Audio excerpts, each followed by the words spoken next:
apa itu bahagia.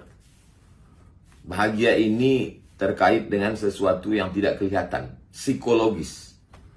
Kalau masalah sakit jantung, diabetes, gula darah, darah tinggi, kita pergi ke dokter. Tapi kalau masalah yang terkait dengan psikologis, itu namanya ilmu nafs, ilmu pengetahuan, nafs jiwa. Maka ada psikolog yang tahu. Apa kata orang psikologi tentang bahagia? Mereka definisikan kalau bahasa Arabnya asy'uru bil itmi'nan, rasa tenang, itulah bahagia.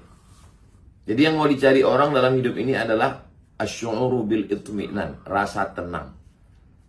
Kenapa orang, anak-anak muda itu kenapa dia pacaran? Kalau ditanya, mau teman curhat Ustaz, mau cari ketenangan. Kenapa orang mesti punya duit? Saya kalau punya duit ini tenang Ustaz. Kenapa orang, mohon maaf, pergi ke diskotik? Saya capek lelah kerja, saya mau ke karaoke, saya mau menikmati uang saya, mau tenang. Semuanya hidup mau tenang. Kenapa orang ke gunung? Mau tenang. Kenapa menyelam? Mau tenang. Kenapa orang naik motor? Riding. Semuanya ingin asy'uru bil itmi'nan, mau mencari ketenangan. Nah, jadi, lalu bagaimana dengan ajaran Islam? Apa itu bahagia? Maka kalau kita lihat dalam hadis Nabi Shallallahu Alaihi Wasallam, ada dalam Sahih Al-Bukhari, man asbaha minkum aminan fi sirbihi. Siapa yang di awal harinya, paginya, bangun tidur, aminan fi sirbihi, jiwanya tenang. Nah, jadi memang, kenapa ada kesesuaian antara ajaran Islam dengan psikologi? Al-hikmatu dhallatul mu'min. Hikmah itu milik orang beriman. Aina wajadaha fahuwa ahaqqu biha. Dimanapun dia menemukannya, berarti itu milik dia. Mohon maaf, nauzubillah, kalau cincin saya ini hilang, lalu saya ketemu di jalan, dipegang orang, saya kenal cincin ini, saya tahu, maka saya katakan itu milik saya. Betul itu milik saya. Mohon maaf Ustaz, tadi saya ketemu di jalan, milik saya. Jadi hikmah itu milik orang beriman. Dimanapun dia dapati, maka dia mengamalkannya.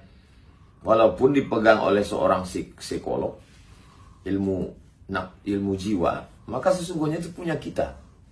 Maka ketenangan dalam hati. Apa yang membuat tenang? Nah, ini lagi. Setelah kita tahu bahwa bahagia itu adalah tenang, yang membuat tenang itu apa? Tidak sama semua orang. Yang satu yang membuat dia tenang itu kalau hujan. Saya kalau hujan, Pak Ustadz, saya tenang sekali. Kalau yang satu enggak. Yang membuat saya tenang itu kalau panas. Kenapa bisa berbeda? Sama-sama manusia, kenapa yang satu kalau hujan dia tenang, yang satu kalau panas dia tenang? Ternyata yang bilang kalau hujan ini saya tenang, dia nanam kelapa sawit. Kelapa sawit kalau hujan buahnya bagus. Yang bilang kalau saya panas saya tenang, dia nanam karet. Karena kalau habis karet itu, batang karet itu dipotong, ditakik kata orang Melayu, turun hujan, habislah cair semua. Tak ada bisa besok untuk dipanen. Orang yang sama, tinggal di tanah yang sama, standar bahagianya berbeda. Yang satu kalau udah panas, aduh senang sekali saya panas. Yang satu kalau udah hujan, kalau udah panas, aduh. Kenapa dia senang panas? Dia jual es krim, dia jual es buah. Tapi yang satu kalau udah hujan, senang sekali dia. Karena kebetulan dia bercocok tanam. Jadi kenapa orang mendapatkan ketenangan yang berbeda? Karena motivasi yang berbeda. Karena ada background yang berbeda. Back belakang, ground, latar belakang yang berbeda. Apa yang menenangkan hati pedagang? Modal serendah-rendahnya dengan untung setinggi-tingginya. Apa yang menenangkan hati seorang arsitek? Ya, kalau yang berada di pikirannya bisa diwujudkannya secara nyata dalam bentuk kondominium, bangunan, rumah, villa, hotel. Dia bahagia sekali. Berapa lama kebahagiaan itu bertahan dalam hatinya, ketenangan itu. Nah, jadi memang kita perlu bahas kenapa orang menjadi tenang. Dan apa yang membuat dia bertahan lama tenang. Maka dalam hadis dikatakan, man asbaha minkum aminan fi sirbihi. Siapa yang di awal hari pagi hatinya merasa tenang. Mu'afan fi jasadihi, badannya sehat. Paginya tenang, badannya sehat. Wa indahu qutu yaumihi. Qut artinya makanan. Makanan pokok. Lebih khusus lagi ut, pakai qaf waw ta, qut artinya makanan pokok. Ada yang dimakan hari ini, faka'annama hizat lahu dunya bihadzafiriha. Maka dialah pemilik dunia beserta isinya.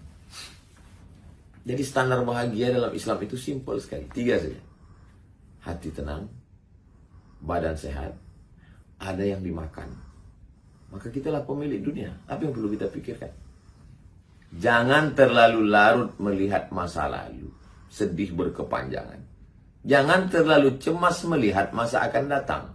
Ketakutan yang tak berhenti, memicu asam lambung, naik darah tinggi, jantung koroner, gula darah, detak jantung, emosi tidak stabil. Nikmati saja yang ada sekarang.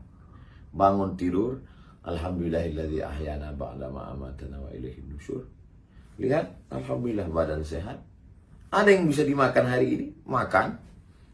Faka'annama hizat lahu dunya bihadzafiriha.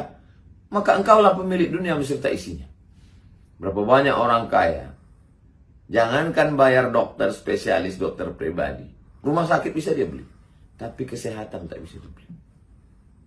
Kita bisa beli tempat tidur yang harganya 100 juta.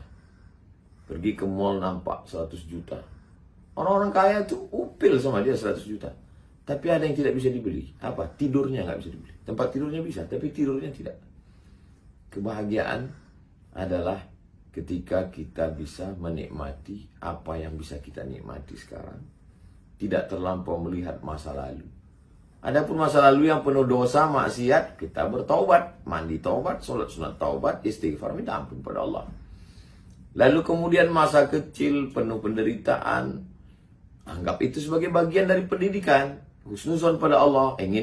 Allah ingin mental kita menjadi orang yang kuat, menjadi orang yang tegar, lebih berserah diri pada Allah, dekat kepada Allah. Adapun yang masa akan datang, berapa banyak orang sudah siapkan kos-kosan 100 pintu untuk persiapan pensiun, saking takutnya. Kenapa orang korupsi? Karena takut. Kenapa orang main proyek? Karena takut. Takut nanti nggak makan setelah pensiun, takut anak nanti tidak sekolah, takut. Pada sesuatu yang tidak mesti ditakutkan. Allah sudah menjamin, wa ma min dabbatin fil ardi illa 'ala Allah rizquha. Segala sesuatu ini dijamin Allah SWT rezekinya, dan kita ada usaha dan ikhtiar. Anak-anak kita ini kita sadarkan saja bahwa kamu saya sekolahkan, dikasih modal secukupnya, dikasih mata kail pancing dengan batang pancing dengan tali pancing. Ikan satu lautan itu milikmu, akan diberikan Allah Subhanahu wa taala. Jadi kita tanamkan itunya. Bukan kita siapkan, nah ini kulkas penuh untuk kamu. Dimakannya habis. Masak, habis.